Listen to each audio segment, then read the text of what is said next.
Guys आज पता नहीं यार, डूडू को पैर में अचानक से पता नहीं क्या हो गया है। बहुत दर्द देने लगा। डूडू पैर चल नहीं पा रहा था ढंग से। मैंने इसका पैर में बाम लगाया हो। लगाने के बाद थोड़ा मसाज किया तो कभी इसका पैर हिलने का लायक हो गया। दोनों पैर से पकड़ रहे, अभी चल भी ले रहा है। दोपहर को इसे चला नहीं जा रहा था, उसका पैर पे इतना लगा था जो उसके बल पे चल रहा था। अभी तो ढंग से चल रहा है।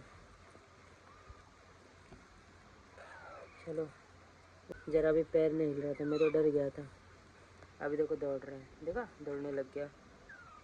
चल डूडू चल आगे। देखो देखो अब डर रहा, अब दौड़ रहा है मज़े में।